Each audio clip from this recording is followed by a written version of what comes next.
The woman I trained for 6 weeks kept calling me her mentor. She sat beside me in meetings, copied my notes, learned my client list, and asked how I handled every crisis that reached our department.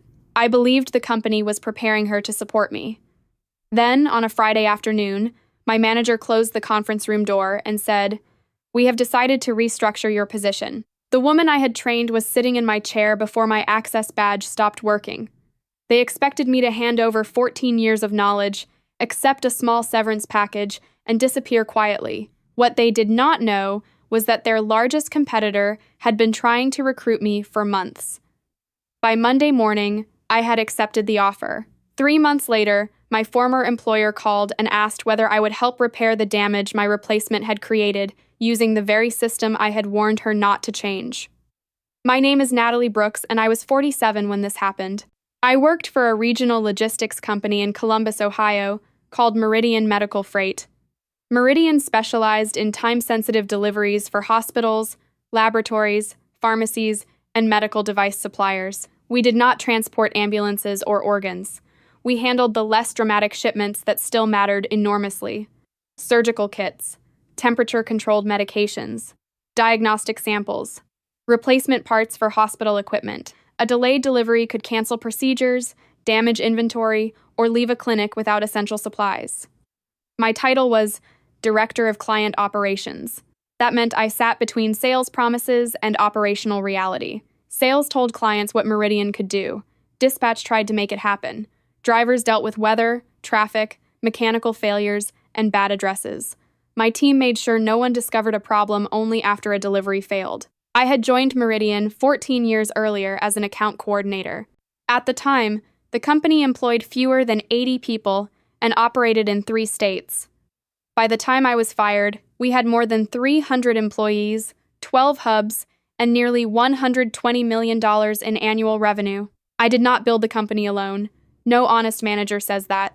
But I built the client escalation system that allowed Meridian to grow without losing every complicated account. I created communication rules, risk categories, backup routing procedures, and service recovery standards. I knew which hospital procurement director wanted facts before apologies, which pharmacy network required written temperature logs within 30 minutes, which device manufacturer would forgive one delay but never a surprise. That knowledge was not magic. It came from years of mistakes, calls at 2 in the morning, and listening when clients explained what our failures cost them. My manager, Gregory Hale, became Chief Operating Officer 5 years before my termination. Gregory was intelligent, ambitious, and excellent at presenting work other people had completed. He liked dashboards, transformation plans, and words such as scalable. I liked systems that still worked during snowstorms. At first, we complemented each other. He made executives pay attention. I made sure the details behind his presentations were true. Then, Meridian accepted outside investment. A private equity firm purchased a majority stake and installed a new chief executive, Adrian Cole. The new leadership wanted faster growth, higher margins, and fewer long-tenured managers who held too much institutional dependency. That phrase appeared everywhere. Institutional dependency. It meant the company relied too heavily on people who remembered why the procedures existed. I agreed the risk was real. I had asked for years to build stronger succession plans. Gregory always postponed the work because documentation did not improve quarterly numbers. Now leadership treated the lack of documentation as evidence that people like me were the problem. The replacement's name was Kelsey Ward. She was 32, energetic, polished, and recently hired from a large national delivery company. Her official title was Senior Process Improvement Manager. Gregory introduced her during a Monday staff meeting. Kelsey will help us modernize client operations and create more consistent leadership coverage. That sounded reasonable. I welcomed her. I had no desire to hoard knowledge. The department needed more depth. My assistant director had left for a better opportunity, and I had been covering 2 roles for months. Kelsey asked smart questions. She learned quickly. She also arrived with strong assumptions. At her former company, client communication was centralized through automated alerts and a national call center. Meridian operated differently because many accounts had custom requirements. Kelsey believed customization created inefficiency. She said, "Clients say they want special treatment because no one has taught them the standard." I answered, Some special treatment is unnecessary. Some is written into the contract. She smiled. Then we need better contracts. I liked her confidence. I worried about its speed. Gregory asked me to create a complete transition guide for Kelsey. He did not use the word transition at first. He called it leadership development. I documented major accounts, escalation paths, performance risks, reporting schedules, and client personalities. Kelsey shadowed me during calls. I explained why we sometimes delayed automated notifications until a human confirmed facts. A false alert could cause a hospital to activate expensive backup plans unnecessarily. She said automation should remove emotion. I replied, verification is not emotion. The disagreements remained professional. Then strange things began happening. Gregory invited Kelsey to executive meetings I had always attended. He said the topics involved process redesign. I asked for the meeting notes. He said he would send them. He rarely did. Kelsey began approving small changes without my signature, a revised escalation form, new call center scripts, a plan to reduce dedicated account coordinators. When I challenged the changes, Gregory said, let her experiment. I said, experiment on internal reporting, not active hospital accounts. He accused me of resisting innovation. That was the first time I suspected something larger. I asked directly whether my role was changing. Gregory smiled. Natalie, no one is questioning your contribution. That was not an answer. I updated my resume that evening. I also began receiving messages from Martin Vale, the president of Meridian's strongest regional competitor, North Star Clinical Logistics. Martin had contacted me twice during the previous year. North Star was expanding through the Midwest and wanted someone to lead client integration. I declined both times. I felt loyal to Meridian. I also believed leaving for a direct competitor would damage relationships I had built. Martin's third message arrived while I was training Kelsey. He wrote, if your situation has changed, the door remains open. I did not respond immediately. I wanted proof before allowing suspicion to shape my career. Proof arrived through a printing error. Kelsey sent me a draft presentation for comments. The file name included the words, Client Ops Succession Final. Inside was an organization chart. Gregory at the top. Kelsey listed as Vice President of Client Experience. My position did not exist. The transition date was 6 weeks away, the same 6 weeks I had been given to train her.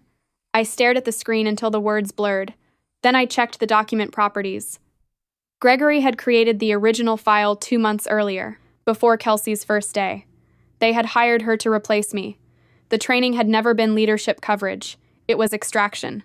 I saved a copy because it had been sent to me through company email. Then I called an employment attorney. Her name was Denise Harper. She reviewed my contract, handbook, performance reviews, bonus terms, and the draft. Ohio employment law did not guarantee fairness. The company could eliminate my position unless discrimination, retaliation, or contract violations were involved. I was 47, not old enough for the age issue to be obvious from one replacement. My performance record was strong.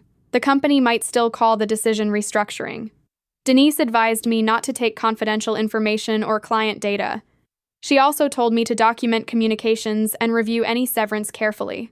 I asked whether I should confront Gregory. She said, only if you are prepared for them to accelerate the decision. I was not. My son Aaron was in his first year of college. My mother had recently moved into assisted living. I had savings, but losing income frightened me. I also wanted to believe the chart might change. That was denial. For the remaining weeks, I trained Kelsey differently. Not dishonestly. I gave her what the job required. I stopped volunteering personal methods that existed only in my memory. I documented systems fully and stored them in company-approved locations. I asked Gregory to confirm reporting authority in writing. He avoided the request. I responded to Martin Vale. I said I was willing to discuss the North Star role confidentially. We met at a quiet restaurant outside Dayton. Martin brought North Star's chief human resources officer, not only a recruiter. That told me the interest was serious. The role was Vice President of Client Integration and Service Recovery. It covered Ohio, Indiana, Kentucky, and Western Pennsylvania. The salary was 20% higher than mine. The bonus structure was clearer. The authority included building a team and redesigning systems. I asked why they wanted me. Martin said, because every time Meridian has a major failure, their clients mention the woman who fixed it. I felt both proud and angry. My reputation existed outside the company more clearly than inside it. I told him I had not yet been terminated and would not bring proprietary information. He said, "We are hiring judgment, not a stolen contact list." That answer mattered. North Star offered me the position 2 days before Meridian's scheduled reorganization meeting. I did not accept immediately. Part of me still wanted Gregory to choose differently. Friday afternoon, he invited me to the conference room. Human Resources Director Ellen Price sat beside him. Kelsey was not present. Gregory said leadership had decided to combine client operations with process improvement.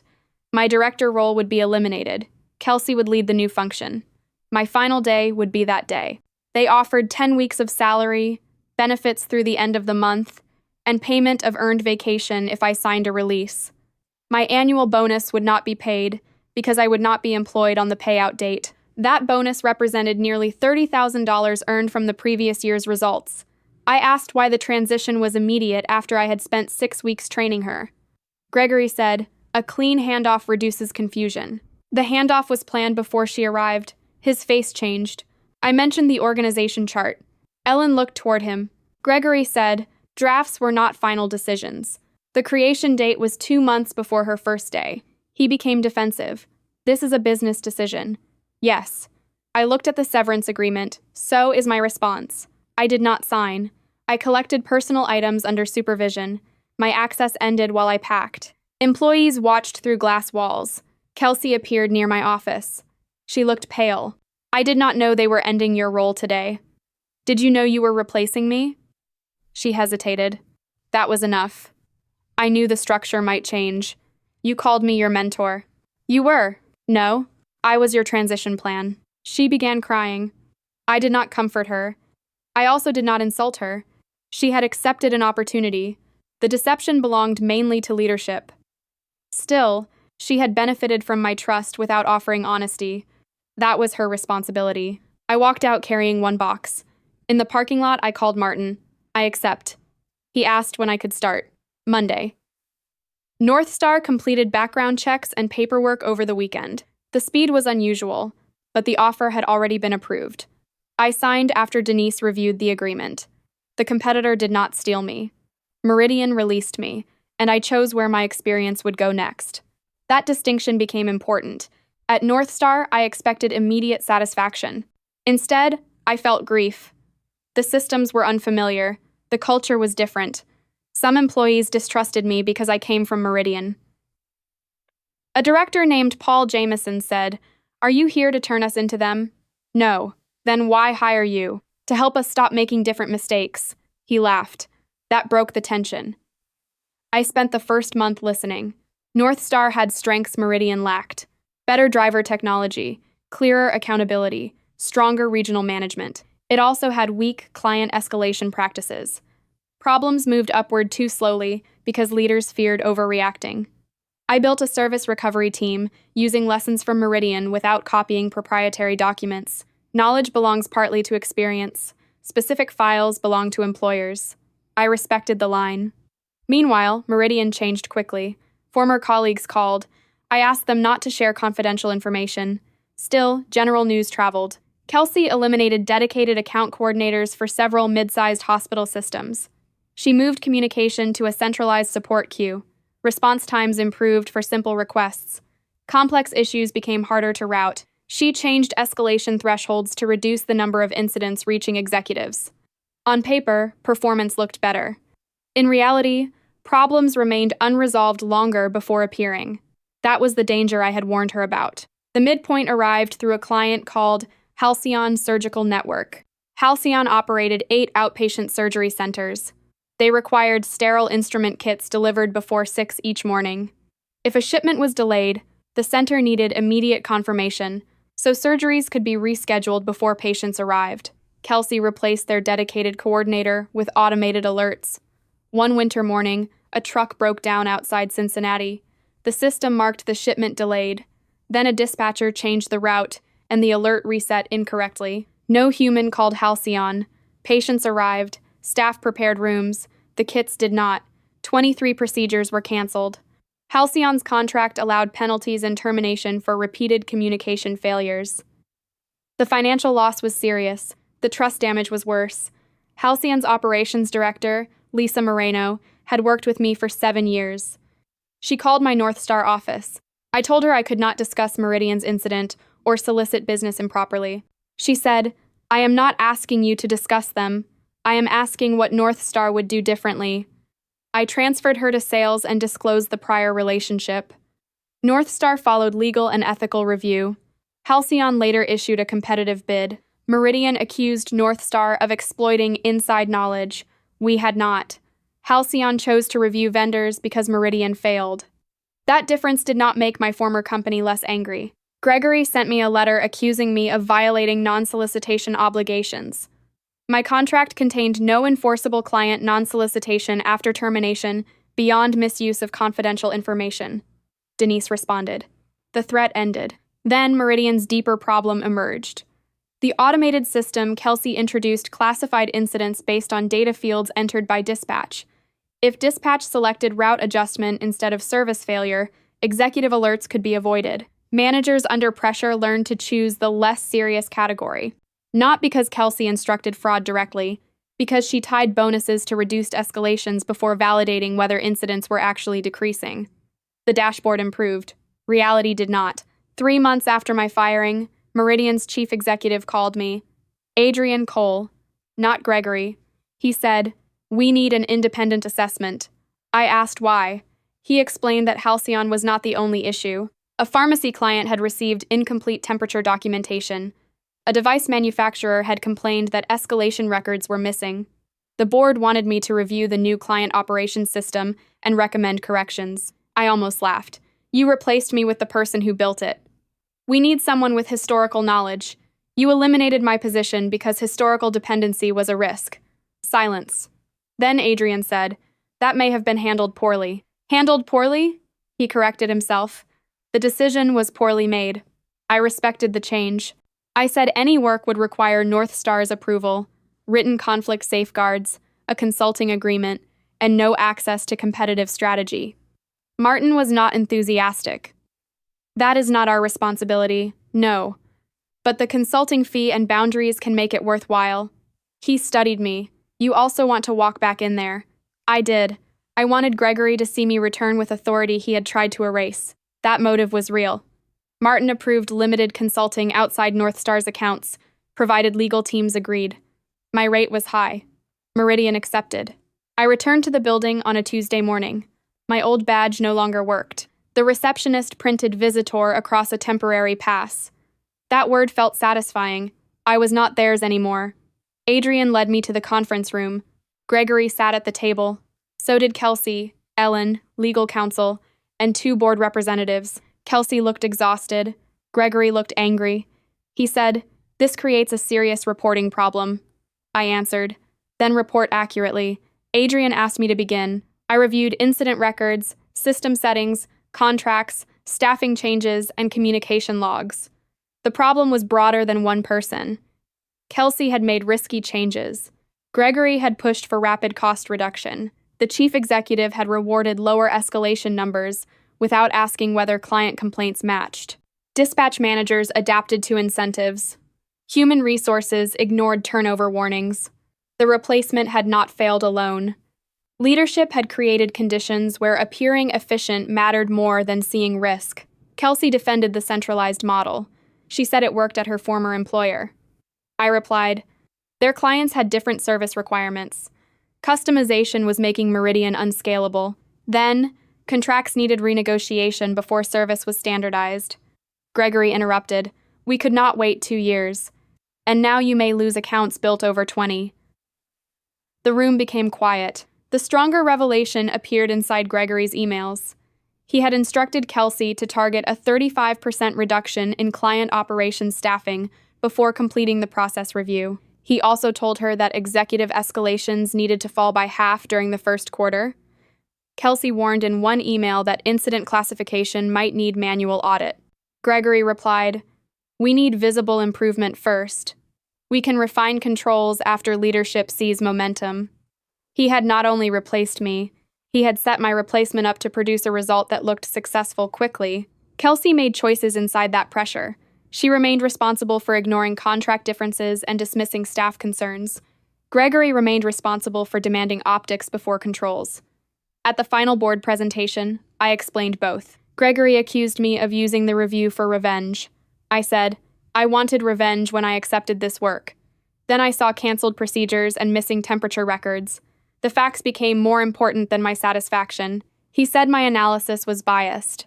The board attorney asked whether the emails were inaccurate. He had no answer. Kelsey spoke next. She surprised everyone. She admitted she knew the replacement plan before my training began. Gregory had told her not to disclose it. He said, I might become uncooperative. She agreed, because she wanted the promotion. I told myself Natalie would receive severance and move on, she said. I looked at her. Did you believe the system was ready? No.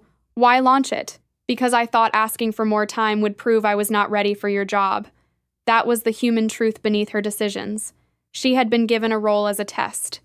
Admitting uncertainty felt like failing the test. The board removed Gregory from operational oversight pending review. He later left the company with a negotiated separation. Kelsey was not fired immediately. She was moved out of executive leadership and placed under an experienced interim director, while Meridian rebuilt controls. Some employees believed she deserved termination. I understood that view. I also believed the company had used ambition against her, just as it had used loyalty against me. Consequences did not require pretending she was the only cause. Meridian restored dedicated coordination for complex accounts. They created an incident audit team. Executive bonuses were changed to include client complaint accuracy, not only escalation reduction.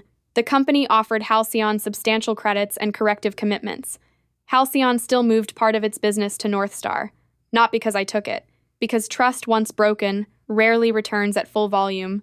My consulting engagement ended after 8 weeks. Adrian asked whether I would consider returning permanently as Senior Vice President of Client Operations.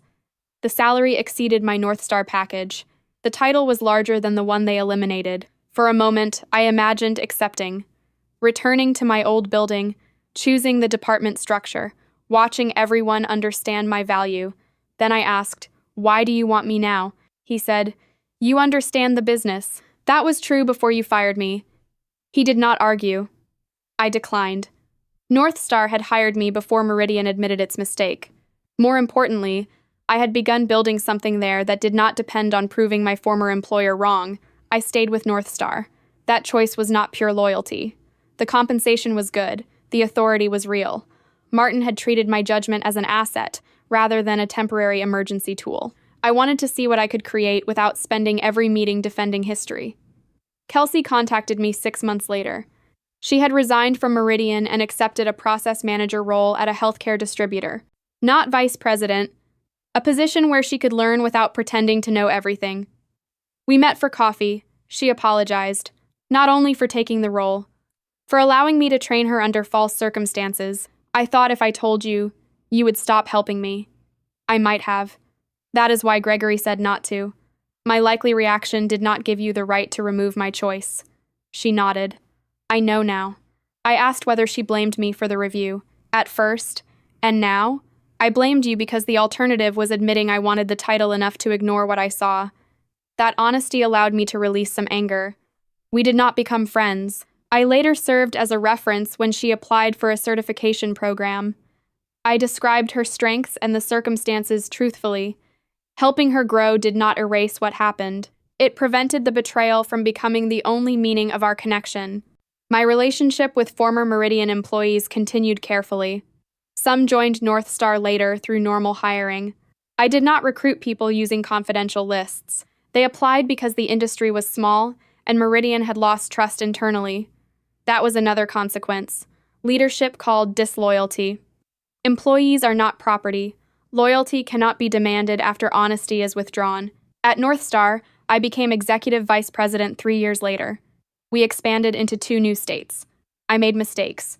One was especially important. I promoted a manager too quickly because she reminded me of myself. She struggled. Instead of hiding the problem, I reduced her scope, added coaching, and explained the decision directly. She was angry. She later succeeded. That experience showed me how easy it is for leaders to repeat harm while believing their motives are different. I also built succession plans for my own role. Detailed documentation, shared client relationships, deputies with authority. At first, part of me resisted. I feared making myself replaceable. Then I understood the goal. A healthy company should survive a leader's departure. A healthy leader should not need organizational dependence to feel valuable. Meridian had used dependency as a reason to remove me, even though leadership had allowed it to grow. I would not recreate the same structure at North Star. My son Aaron graduated and began working in environmental engineering. My mother died 2 years after I changed jobs. During her final months, North Star gave me flexibility without asking whether my commitment had weakened. That mattered more than any title. Workplaces reveal values most clearly when an employee's life becomes inconvenient. I am 53 now. The box I carried from Meridian remains in my basement. Inside is a framed service award, old notebooks, a company jacket, and a blank access badge holder. I kept thinking I would throw it away. I have not. The clients did not care about our internal drama. They cared whether medications stayed cold and surgical kits arrived before patients. That kept the story from becoming only personal revenge. Leadership decisions reached real people. That was why I agreed to consult. It was also why I left again. If Meridian wanted sustainable repair, they needed systems that did not depend on the woman they had discarded, returning whenever the consequences became serious. They built those systems eventually, not perfectly. Enough. Gregory later joined another company in a strategy role. I heard he left within a year. I felt satisfaction. Then I let it go. His career was no longer my measure of justice. Kelsey grew. Meridian survived. North Star grew. I moved forward. The replacement I trained did not become the ending of my career. She became the event that forced me to stop waiting for one employer to recognize the full value of what I had built. On the day I was fired, Gregory said I should understand that companies evolve. He was right. He simply believed evolution meant removing me. What evolved was my understanding of loyalty. I no longer give a company more honesty than it gives me. I still work hard. I still teach people everything they need to succeed. I also ask direct questions when roles change. I read organization charts. I document promises. I keep my professional network alive before crisis. That is not cynicism. It is adulthood. I trained my replacement before learning I was being fired. They expected the training to make my departure painless for them. Instead, it clarified what I knew, what I had built, and what another company was willing to value. I accepted the competitor's offer because the door opened at the moment Meridian closed theirs. 3 months later, they needed me back. I returned only long enough to tell the truth, repair what I could, and prove that being needed after betrayal did not require becoming available forever. Then I walked out again. This time, the badge said visitor. This time the choice was mine.